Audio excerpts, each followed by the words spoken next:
From royal advisors, pop culture icons, your mom's favorite theosophist, and friends of Joan of Arc, today we get into 5 occult figures who have shaped the modern world today on MKUSUAL. All right, Nick, today we got 5 occultists and how they still influence us today. Are you ready? Is one of them my ex-girlfriend, Cheryl? Yes, number 3 is your ex-girlfriend, Cheryl. I knew it. We can't escape her. She put all those crystals in my rear end. Her powerful magic pervades the MKUSUAL universe. I'm excited for this. All right, first up we got Gilles de Rais. 1405 to 1440, the occult serial killer. Was he using magic to murder people from afar? What's he? Well, I've never heard of this guy. He is one of history's most horrifying figures. De Rais was a French nobleman, war hero, close companion of Joan of Arc, until he turned to alchemy, demonology, and child sacrifice. I was going to say until she turned 18. and then he turned to child sacrifice because he was angry about that. He was an important lord and heir to a great noble lineage in Western France. I never heard about Joan of Arc's friends. Okay, so he was originally a respected knight fighting along Joan of Arc in the 100 Years' War. But after her execution, he lost his wealth and turned to alchemy and black magic to restore his fortune. He allegedly, murdered over 100 children in gruesome rituals, hoping to summon demons to gain power. Go ahead. Go on. Some historians believe he was framed by the church for political reasons, but others think he was an early inspiration for modern serial killers. His story influenced the legend of Bluebeard, the fairy tale nobleman who murdered his wives in secret. I do remember that story. See, none of this, I barely know anything about Joan of Arc, and then all the other stuff is very new to me. Yeah, I wonder if he went crazy because of what happened to her. Like maybe that turned him against the church. She was executed by the church? Yeah, I believe she was burned at the stake for heresy. Okay. And how old was she when she died? That's a good question. Let's look she that up. Supposedly was pretty young, right? When she was doing all her stuff. She was 19 when she was burned at the stake. 19, wow. May 30th. So she was burned at the stake on 1431, and then in 1434, Rais gradually withdrew from military and public life to pursue his own interest. The man had hobbies. What have you been up to? According to the testimony at his trial in 1438 by priest Eustache, they gave him a trial. I know. Well, they always gave people trials. They gave witches trials. Here's how it's affected us today. So in the early 20th, people started questioning whether or not he did this, or if maybe he was doing black magic, but if it wasn't like as bad as they say, like in the Enlightenment period, they started questioning whether or not he was basically being framed by the church. So in the early 20th century, he did inspire occultist Aleister Crowley, who questioned the involvement of the ecclesiastic and secular authorities in the case. Crowley described Rais as, in almost every respect, the male equivalent of Joan of Arc, whose main crime was only the pursuit of knowledge. He said that the trial propagated the witch cult hypothesis. But most historians reject this theory. Norman Cohn argues that it is inconsistent in what's known, based on what's known of Rais's crimes and trials. So historians do not regard him as a martyr to a pre-Christian religion. Other scholars tend to view him as a lapsed Catholic who descended into crime and depravity. Wow. All right. I've never heard of this guy. We might do a full one on him. You ready for number 2? Yep. Okay. John Dee, 1527 to 1609, the Queen's Sorcerer. John Dee was one of the most brilliant minds of the Renaissance, blending science, mathematics, and the occult into one eerie package. He was Queen Elizabeth I's personal astrologer, alchemist, and magician. When was he born and died again? 1527 to 1609. So he was Okay. 82. He helped shape England's naval empire with his work on navigation and cartography. He created the Enochian language, which he claimed was the lost language of angels. Spent years communicating with supernatural beings through a crystal ball and a medium named Edward Kelly. It's believed he could summon angels and travel between dimensions. Some theorists think he may have been an early inspiration for the character of Prospero in Shakespeare's The Tempest. So the Enochian language, that's still a thing. Many modern secret societies like the Hermetic Order of the Golden Dawn use his Enochian magic system, and some claim that NASA and intelligence agencies still reference Dee's work. His magic system is linked to the paranormal encounters and UFO theories, and some believe that Dee accidentally opened a portal that never closed. This guy could have created the UFO phenomenon. I've heard, yeah, this guy's come up in like stuff that I research, and I'm trying to.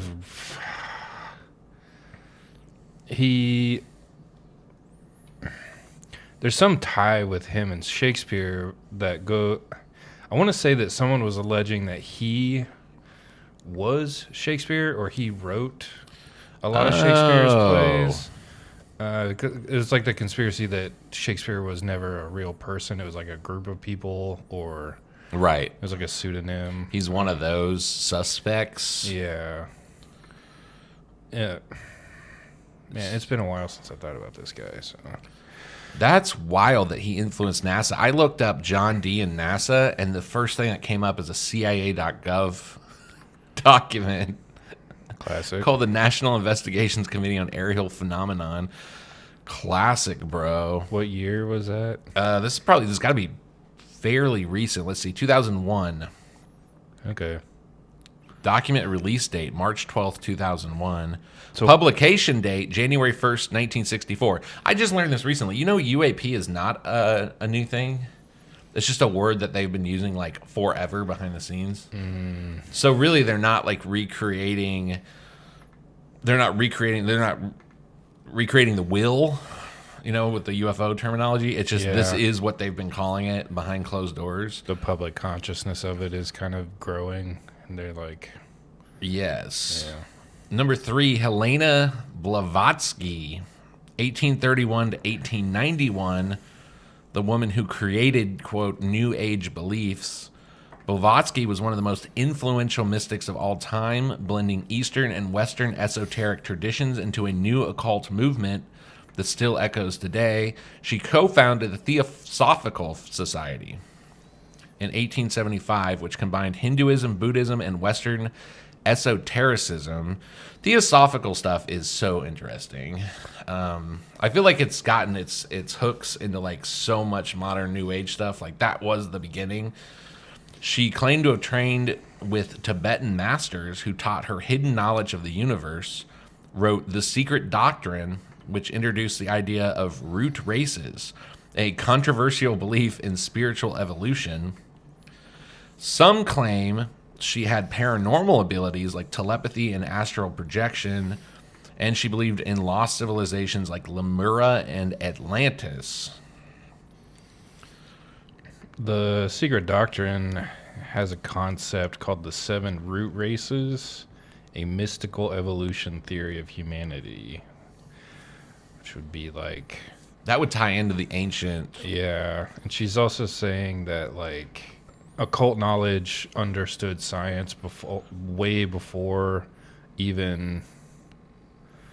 Well, this is saying secret doctrines exist in cultures, Egyptian, Hindu, Buddhist, and Kabbalistic traditions that understood science beyond what the popular narrative says that says we understood. I mean, that's probably true. Probably a lot of those potions and stuff and secret knowledge was like geometry and How to make an acid and then Right. battery out of the acid, and But then randomly you have to kill 100 children. yeah. There's yeah. I feel like anyone who's been to like a medium or who watches like medium stuff on TV has been influenced by theosophy. I had a friend tell me the other day that the never-ending story is a theosophist myth. Okay, I could see that. The book, and therefore the movie. So her ideas influenced modern New Age movements, including crystal healing, meditation, and astrology. Just everything like that. Many conspiracy theories about hidden masters controlling the world trace back to her work, and her writings were apparently misused by Nazi occultists who twisted her ideas into racist ideologies. Well, what's the deal with this 7 races thing? Is that not racist? Right. Well, it's called the 7 root races. 7 root races. Oh, look at this. All right. I mean, I could see how that would influence a Nazi. Yeah.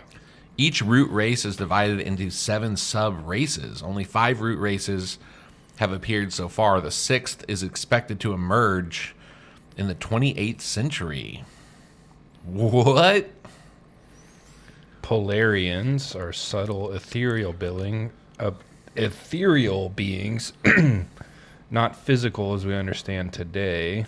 Second is the Hyperboreans, which are semi-physical, gelatinous, luminous beings. The third, blob people. Yeah, the third is the Lemurians, fully physical humans, but different than modern. Mm-hmm. Fourth are the Atlanteans, an advanced but eventually doomed civilization. The fifth are the Aryans. Okay, I can see where this is going. And the current humanity originating under Atlantis' destruction.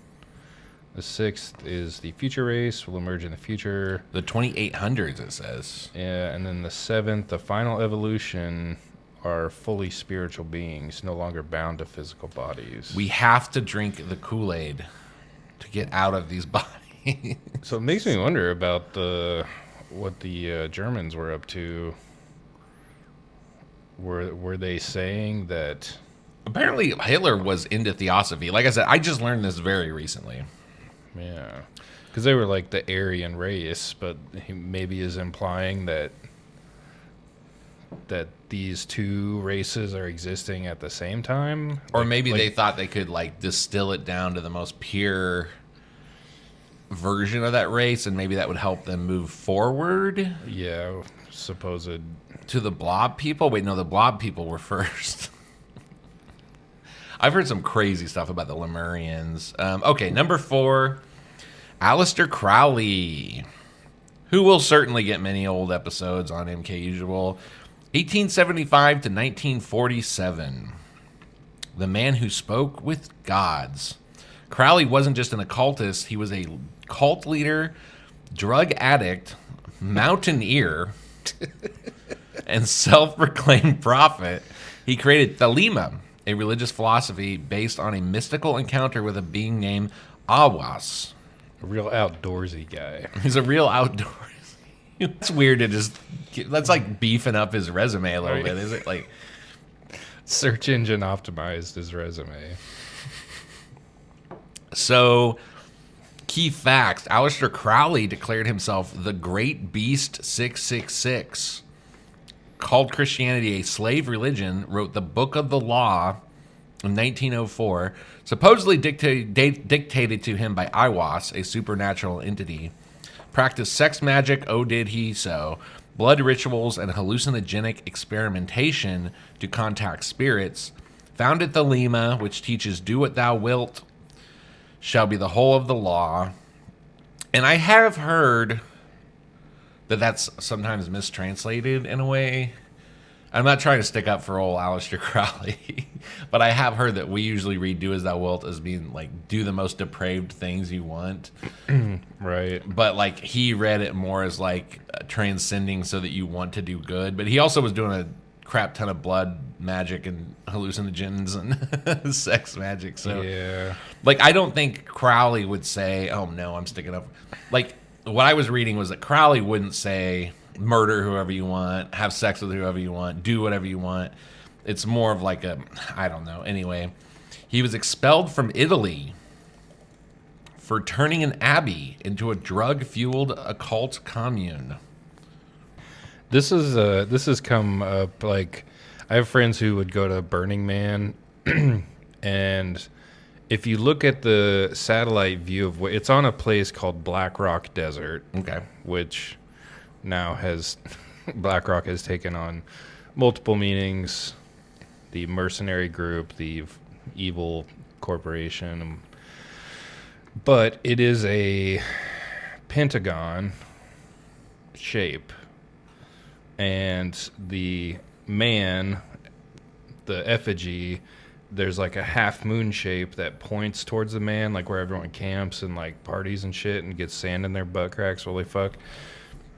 It's pointed directly at the pentagon. Oh, weird. Like, if you were to look from the middle through the effigy, it like goes in a straight line towards, and it's like, that is the place that kind of says "do what thou wilt." That interpretation of it. See, that's how people are gonna freaking read it. I mean, Yeah. So obviously, this guy influenced modern Wicca, Satanism, pop culture. Led Zeppelin, David Bowie idolized him. Countless conspiracy theories. Rumored to also have opened up a gateway. We've talked about Crowley before. Him summoning the being Lamb. Oh yeah. Which is considered like the first depiction of a gray alien. And then he helped influence Jack Parsons and the Jet Propulsion Laboratory, oddly enough. So again, more ties back to NASA. I don't know what the deal is with that. I saw a tweet the other day talking about Elon Musk, and the tweet was like, "I don't want to entrust space travel to anyone who does a Nazi salute."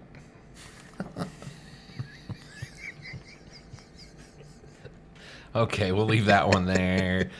Number 5, Anton LaVey, 1930 to 1997, the man who made Satanism mainstream. LaVey wasn't summoning demons, he was selling them. He turned Satanism into a philosophy of self-worship, which attracted Hollywood celebrities and the media. Founded the Church of Satan in 1966, that's an appropriate year. Wrote the Satanic Bible, which teaches hedonism, self-empowerment, and rejecting conventional morality. He performed public satanic rituals, including black masses, weddings, and baptisms, cultivated a larger-than-life image, shaving his head and wearing a black cape. Many famous people, including Sammy Davis Jr. and Marilyn Manson, were inspired by him. Sammy Davis Jr. surprises me. I have heard he was a Satanist, though. Yeah, I have too. LaVey's brand of Satanism became a pop culture movement, influencing metal music, movies, and internet atheism. His philosophy is often woven into modern consumerism. Do what thou wilt aligns suspiciously well with treat yourself. Some conspiracy theorists claim he was connected to government experiments on psychological manipulation. I don't see how he couldn't be in that time period. I don't think they let any social movement exist. Anyway, I'm sure viewers will notice the picture of him. He's a very famous looking dude. Well, anyway, any final thoughts? Those are 5 occultists. I'm going to say the one I didn't really know about. I've heard of Theosophy. I, of course, know about LaVey and Crowley. To me, I want to dive more into John Dee. John Dee and the French guy. Those Oh, two yeah, are, the French. Yeah. Those two are pretty interesting. Gilles de Rais. I don't know. Say what you will.